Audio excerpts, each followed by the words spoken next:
Greetings! I have more words of truth! This is a follow-up to the VR launch video I did not long ago. So if you haven't seen that, this may not make a lot of sense. Go watch that first. This is gonna be a little lower effort than the last one because this is just a supplemental thing. Like, you hear that? Yeah, no music. That saves me a lot of time right there. And hey, jump cuts. Oh yeah. Anyway, I'm making this because some people got confused by the last video or brought up some new points, and I really want to hammer things down on VR. And hey, I have some new relevant information at the end. You can jump straight to it if you want. It's in the description. If you're wondering why I'm trying to be so thorough on this, it's because I look at VR like Soma. Soma is a drug from the book Brave New World, and it just sort of makes everything okay, even in a dystopia. Well, if I feel like I can escape to other worlds, that takes some of the edge off of this one. So here's the follow-up. Okay, the first thing people got confused about was that video wasn't meant to be a review of the Vive or the Rift. It was a review of the launch from a buyer's perspective. Like, hi, I am a consumer interested in virtual reality and have been waiting for it for years. I wish to know which device I should purchase. Not only has this been a sloppy launch, the information that is out there is really scattered. It makes it seem like these are still in development. The issue with the lenses alone on the Rift makes it seem more like a beta product rather than a 1.0 release. And the frame rate stuttering that people are reporting on the Vive for some games, but not happening on the exact same system on the Rift, to me that's stuff that shouldn't make it to a consumer release. A few people were pissed I was saying that, and I can imagine why. After all, if you spent $800 on something, you don't want to hear it has problems. I wouldn't. I'd turn the video off too. If you want a good review, check out this guy. His was the most thorough comparison I saw. Better than Tested or any other I looked at.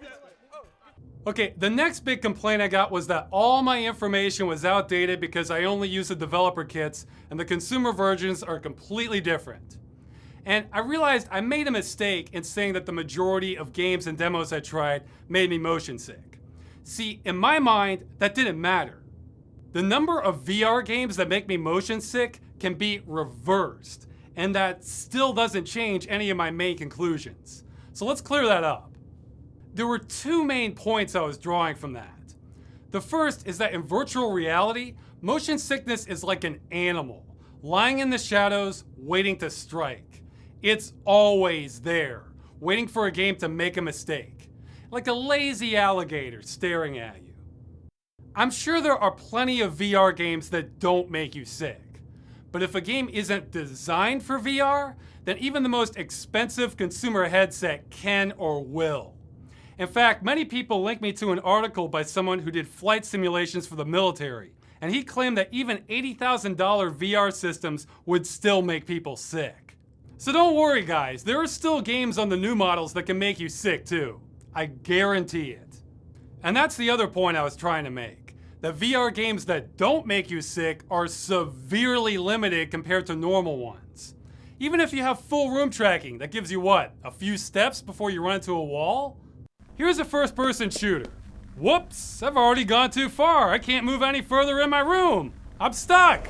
Now there are ways around this, of course. Many people mention teleporting around, but I don't know. To me, that's almost a step backwards, kind of like Myst clones from the 90s, where you move one screen at a time. In my eyes, this is a crippling handicap for games. You're closing so many doors on what you can do then. Now, some people were saying if you have a controller in front of you when you move and turn long distances, then you don't get sick. But I don't know. You're still not getting the G-forces for your brain to sync up with. I'm the sort of person who gets sick in the backseat of a car, so I'm still skeptical on that one. Anyway, I made a new chart.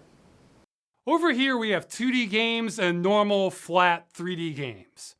This is what almost everyone has seen or played before. Next, we have stereoscopic 3D games that have been converted into real 3D. Now, if this is done poorly, I think this is worse than no 3D at all. If it's done well, I think it's utterly amazing. Next, we have native VR games, and finally, VR games with motion controls.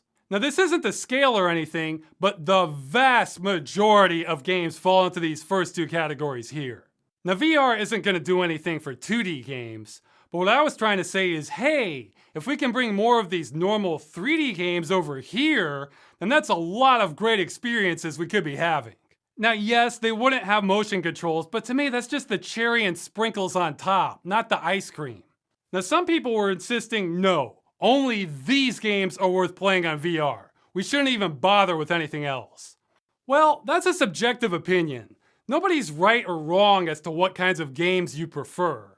But what's not subjective is these games are always going to outnumber these. And just because most of these games may not make you motion sick in VR, the majority of these will.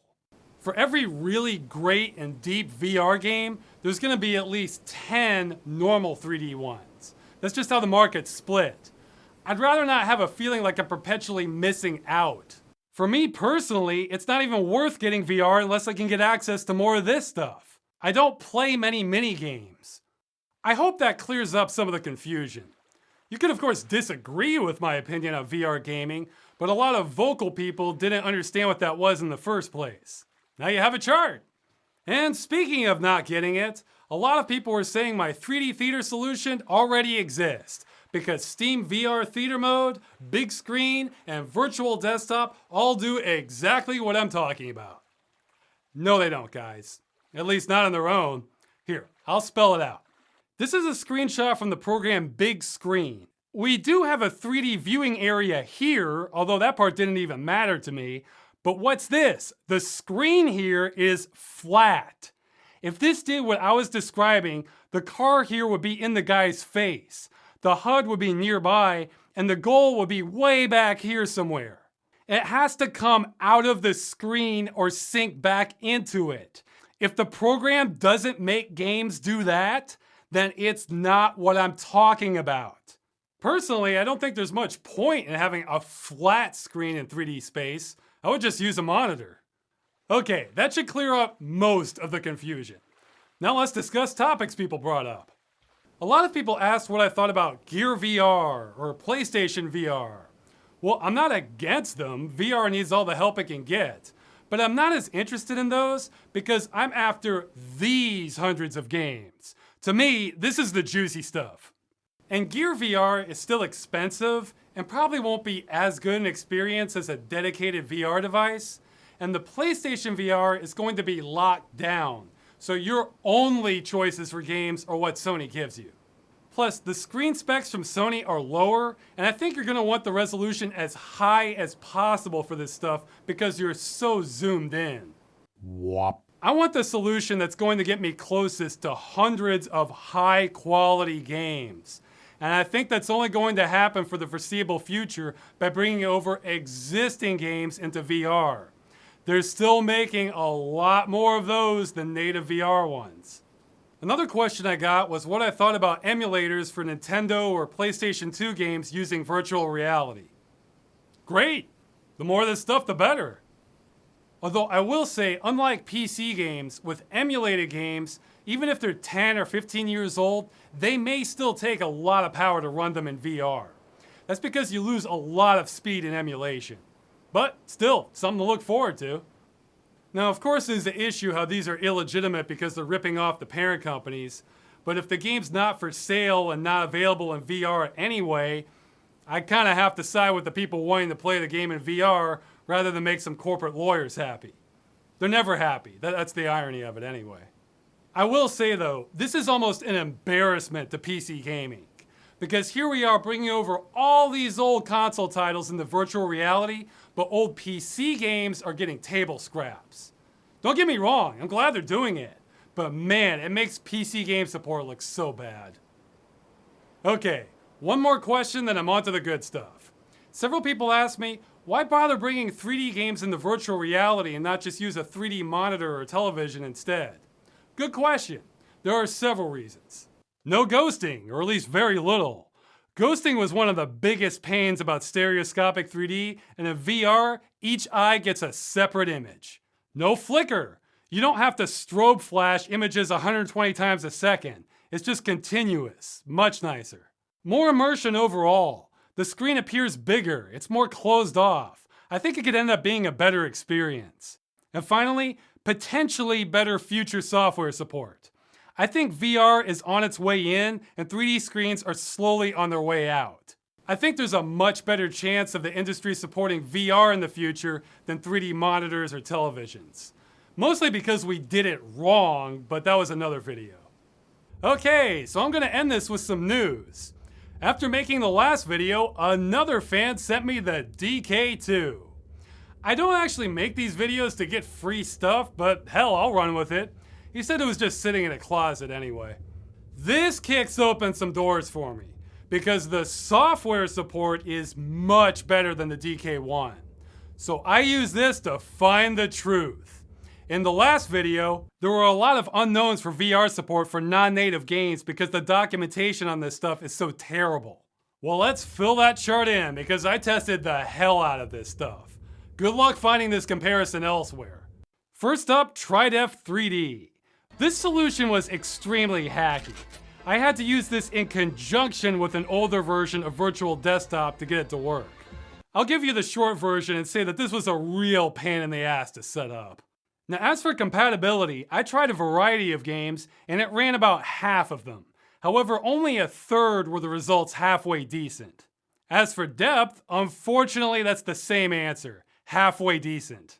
At its best, this straddled the edge between good 3D versus not worth it. At its worst, it's terrible. It just depends on the game. Overall, it had some neat moments, but it made me question if any of this is worth it. I rate this as almost good. Almost. Also, I was too chicken to test most multiplayer stuff because I didn't want to get my accounts banned for hacking. Sorry. Next up is VorpX.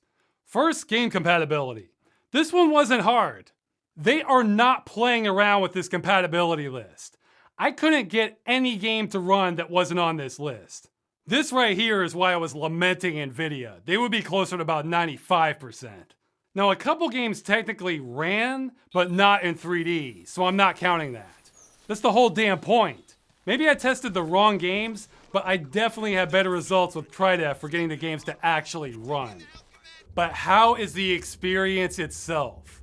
Well, it is absolutely everything I wanted. When it works, they had perfect implementation of my 3D theater idea. The immersion is glorious. They give you all the controls you need to take care of motion sickness, but still let you push the depth to perfect levels. I feel exonerated knowing that it wasn't just my imagination that 3D games can look fantastic. Now you do have to configure it. If you only use the default settings, that will make you puke really fast.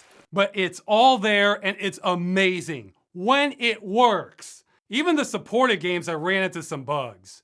Half-Life 2 had some depth issues. Also, the scale was definitely off, and everyone looked a little tiny, but that's okay. I like looking at model train sets. Serious Sam looked great, except every time you get hit, the screen goes completely black for a few seconds.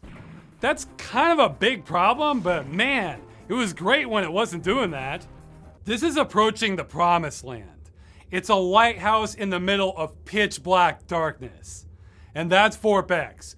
Amazing when it works. And finally, Fire.io. This one was easy. After a couple hours of testing and configuring, I couldn't get a damn thing to run. I tried a couple games they officially supported, and no, nothing. It just doesn't like me. This is still being worked on and could be good one day, but right now, it's primordial soup. So this is a bittersweet victory. TriDef just isn't quite there, and Fire.io feels more theoretical than anything else. VorpX is the only company doing what I described, and if your game isn't on their list, which is most of them, you're out of luck. This is why I made these videos, because I feel like VR is falling apart before it really gets going. And it could be so much more. We either need some rich investors to fund the hell out of VorpX, or else some developers to copy what they're doing. The way they handle 3D should be a model for the entire industry. They have the best 3D I've seen in 15 years. I've heard it said before that VR needs a killer app. Well, if VorpX could support a few hundred more titles, I think it would be it. For me, at least. But man, this is a precarious situation. I now feel like most of my interest in virtual reality rests on a company with 10 employees getting bigger and not falling apart. Great.